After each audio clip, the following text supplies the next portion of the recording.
But Savitri की अमावस्या के दिन किसी एक माता ने सीहोर आश्रम पर एक मैसेज भेजा और उस मैसेज में लिखकर भेजा कि गुरुजी से पूछना, हम भी तो पति कितना मानते हैं, पति का सम्मान करते हैं, पति को आदर देते हैं, तो हम भी सावित्री की गिनती में।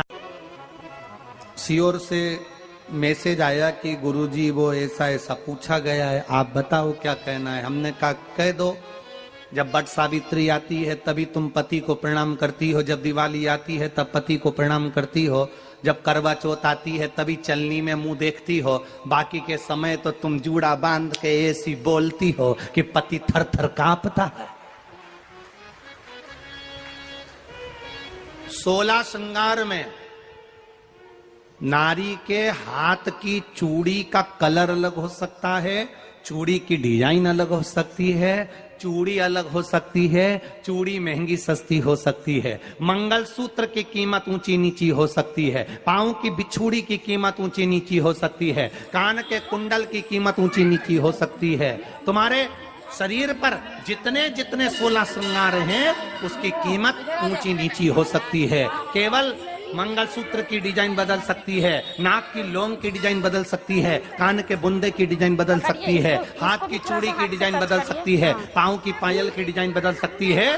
केवल नारी के 16 श्रृंगार में एक श्रृंगार ऐसा है जिसकी कीमत जो पहले थी वही कीमत आज तक है और उसकी डिजाइन आज तक नहीं बदली। वो मांग का सिंदूर है, एक जैसी डिजाइन है और एक जैसी कीमत है।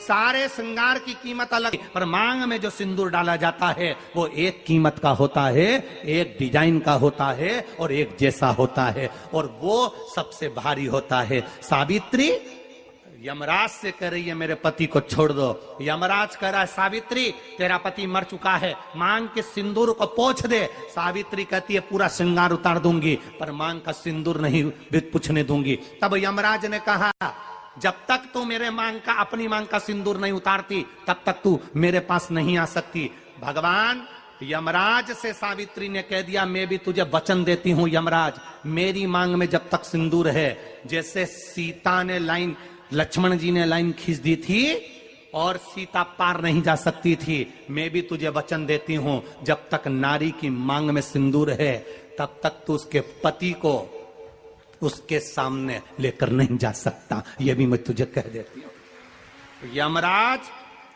भैंसे पर सवार होकर सत्यवान को लेकर जा रहा था, सावित्री से वचन पर वचन चल रहे थे, अड़ के पेड़ के नीचे छोड़कर आए।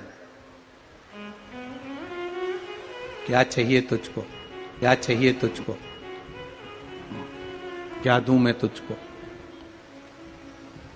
कुछ मांग ले मुझसे।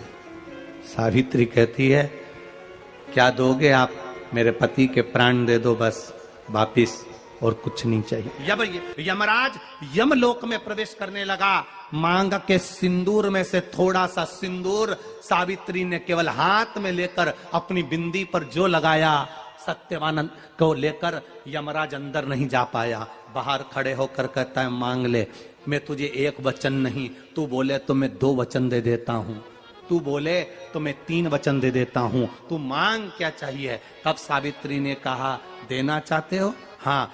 अब यमराज को लगा कि लालच में पड़ गई सावित्री, तब कहा पहला वचन दीजिए, मेरे अंधे सास ससुर के नेत्र वापिस आ जाएं।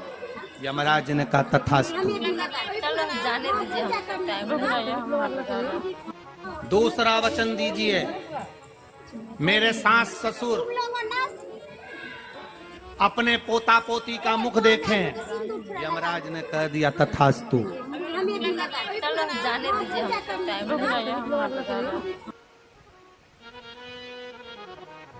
जाओ। यमराज जाने लगे, फिर आग जलने लगी, कहने लगे अब मैं अंदर क्यों नहीं जा पा रहा हूं। सावित्री कहती है तुमने वर दिया है मेरे सास ससुर पोता पोती का मुख देखें, उनके बेटे को तुम ले जाओगे तो पोता पोती कहां से होगा, छोड़कर जाओ।